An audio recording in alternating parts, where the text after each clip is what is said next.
Guys, welcome to English tutorials channel. আজকের ক্লাসে আমরা আবার আমাদের ন্যারেশন চেঞ্জের ডিসকাশনটাকে কন্টিনিউ করব। আমরা অলরেডি অ্যাসার্টিভ সেন্টেন্সের উপরে কমপ্লিট ন্যারেশন চেঞ্জের ক্লাসগুলো করে নিয়েছি। ইন্টারোগেটিভ সেন্টেন্সের ন্যারেশন চেঞ্জ আমাদের করা হয়ে গেছে। তাছাড়াও একটি ভিডিওতে আমরা অতি সহজে উইদিন 7 মিনিটস কী করে ন্যারেশন চেঞ্জের টেন্স চেঞ্জ করব সেই রুলটাও আমাদের জানা হয়ে গেছে। এরপর আমাদের ন্যারেশন চেঞ্জের ইম্পারেটিভ সেন্টেন্সের ক্লাসটি আজকে আমরা করতে চলেছি। ইম্পারেটিভ সেন্টেন্স কাকে বলে তোমরা অলরেডি সবাই জানো যে ইম্পারেটিভ সেন্টেন্স হচ্ছে সেই সমস্ত বাক্য যে বাক্যগুলির দ্বারা অর্ডার, রিকোয়েস্ট বা অ্যাডভাইস করা বোঝায়। অর্থাৎ যখন কোনো ব্যক্তি অন্য কোনো ব্যক্তিকে কোনো আদেশ দেন বা অনুরোধ করেন বা উপদেশ দেন, সেই ধরনের বাক্যগুলিকে আমরা ইম্পারেটিভ সেন্টেন্স বলে থাকি।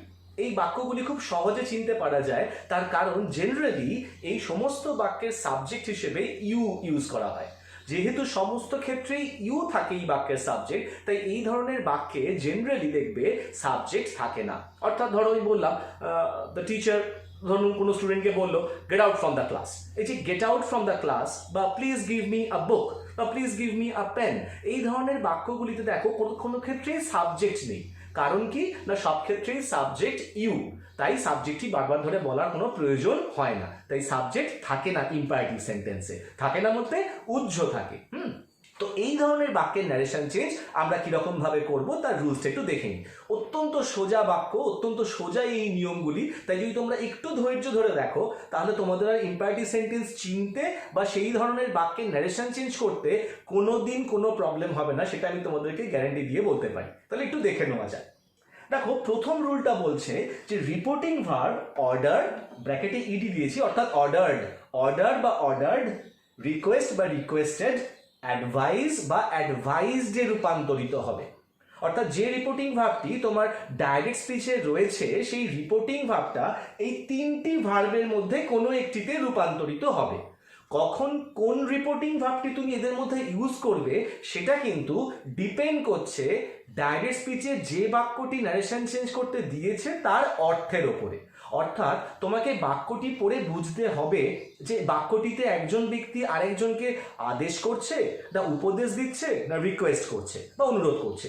যেটা তোমার মনে হবে সেই অনুযায়ী তোমাকে কিন্তু রিপোর্টিং ভার্বটা ইউজ করতে হবে।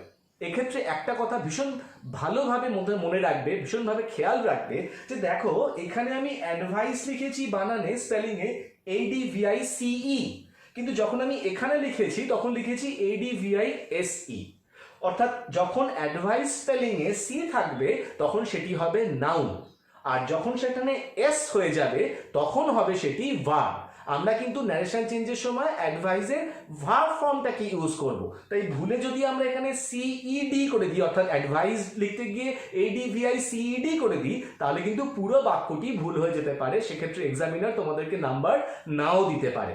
তাই সবসময় খেয়াল রাখবে যখন তুমি ন্যারেশন চেঞ্জ করছো এবং অ্যাডভাইস ওয়ার্ডটিকে ভার্ব হিসেবে অর্থাৎ রিপোর্টিং ভার্ব হিসেবে ইউজ করছো, তখন কিন্তু তার স্পেলিংয়ে এস থাকতে হবে। তাহলে এই প্রথম রুলটায় কি জানলাম না, আমাকে বাক্যের মানে বুঝে, অর্থটা বুঝে অর্ডার, রিকোয়েস্ট বা অ্যাডভাইসটাকে রিপোর্টিং ভার্ব হিসেবে ইউজ করতে হবে। এরপরে লিঙ্কার হিসেবে ইম্পারেটিভ সেন্টেন্সে দ্যাট বসবে না। আমরা এর আগেই জেনেছি ইন্টারোগেটিভ সেন্টেন্সের ক্ষেত্রেও লিঙ্কার হিসেবে দ্যাট বসানো যায় না। ইম্পারেটিভ সেন্টেন্সের ক্ষেত্রেও লিঙ্কার হিসেবে দ্যাট বসবে না। তাহলে কি বসবে তার জায়গায়? দ্যাট টু বসবে, অর্থাৎ লিঙ্কারটাই হবে টু।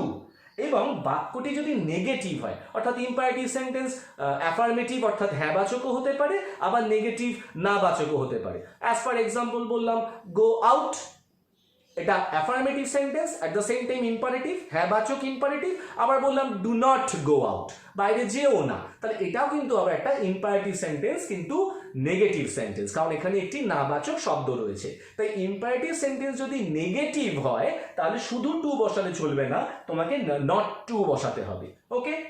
আর 3 নম্বর নিয়ম কি না, যে সকল ক্ষেত্রে অর্ডার, রিকোয়েস্ট বা অ্যাডভাইস বোঝা যাবে না, অর্থাৎ তুমি এমন অনেক বাক্যই পেতে পারো ন্যারেশন চেঞ্জ করবার সময় যে সমস্ত বাক্যে তুমি হয়তো ডাইরেক্টলি বুঝতে পারবে না যে এখানে একজন ব্যক্তি আরেকজনকে আদেশ দিচ্ছেন না অনুরোধ করছেন না উপদেশ দিচ্ছেন। একটা খুব ছোট্ট উদাহরণ দিই তোমাদেরকে, তাহলে তোমাদের কাছে ব্যাপারটা ক্লিয়ার হয়ে যাবে যে আমি কি ধরনের বাক্যের কথা বলছি।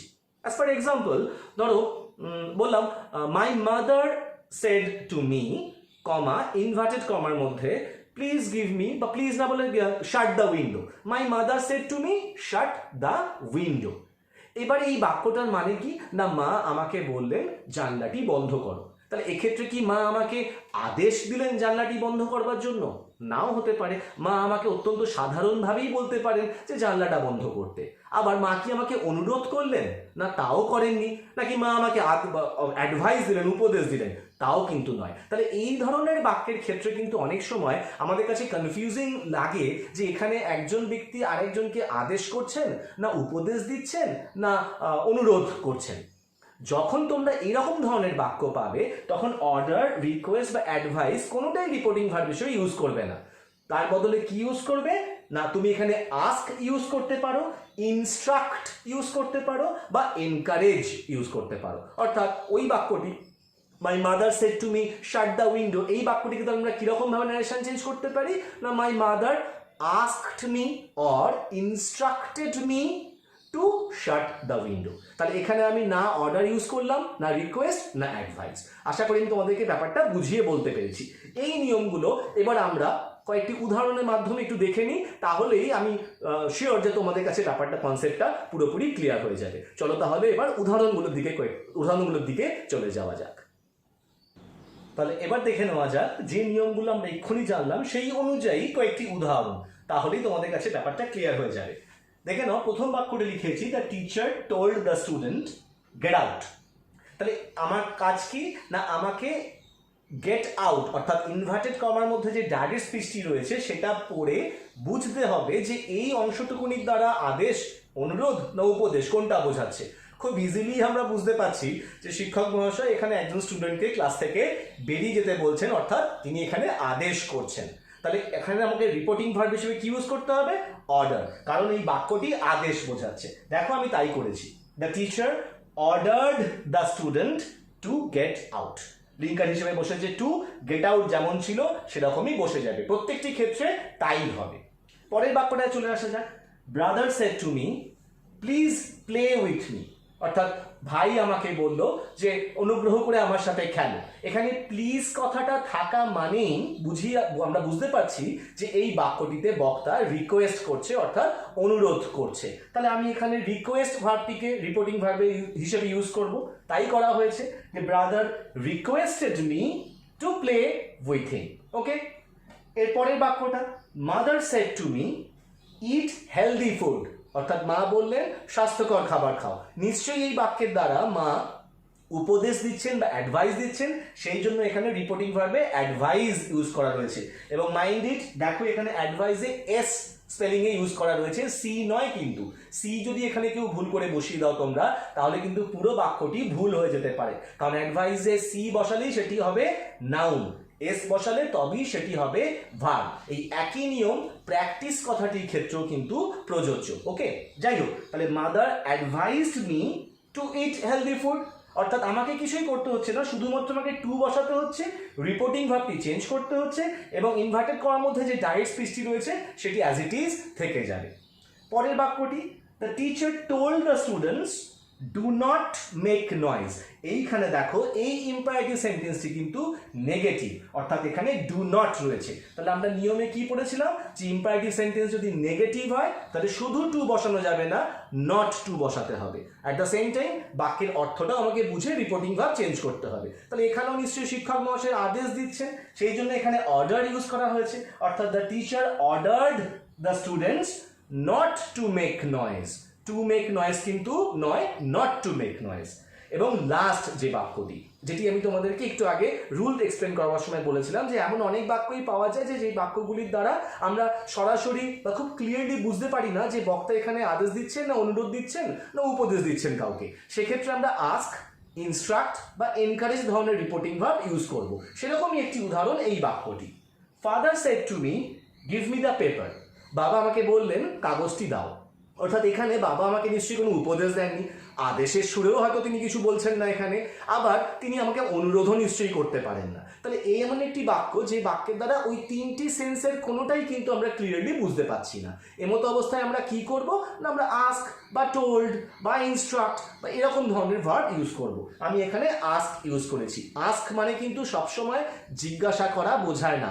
আস্ক মানে কিন্তু অনেক সময় অন্য একজন ব্যক্তিকে কিছু কাজ করতে বলাও বোঝায়, সেই সেন্সটাই এখানে ইউজ করা হয়েছে। অর্থাৎ father asked me to give him the paper, বাবা আমাকে বললেন তাকে কাগজটি দিতে। তাহলে এই হলো আমাদের ইম্পারেটিভ সেন্টেন্সের কমপ্লিট ন্যারেশন চেঞ্জ, অতি অল্প সময় এবং খুব সহজে। আশা করি ভিডিওটি তোমাদের কাজে আসবে বা তোমাদের উপকারে লাগবে।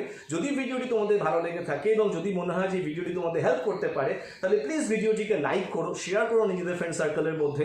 আর যদি তোমরা এখনো পর্যন্ত ইংলিশ টিউটোরিয়ালস থেকে চ্যানেলটিকে সাবস্ক্রাইব না করে থাকো, তাহলে চ্যানেলটিকে সাবস্ক্রাইব করো, কারণ এই চ্যানেলে তোমাদের সাপোর্টের ভীষণভাবে দরকার। আর এর পরের ক্লাসগুলিতে আমরা ন্যারেশন চেঞ্জেরই অপটেটিভ এবং এক্সক্লামেটরি সেন্টেন্স করব।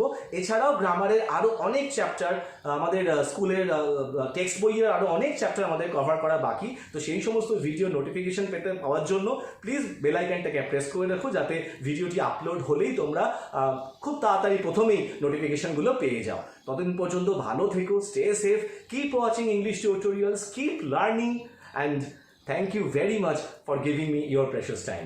Thank you.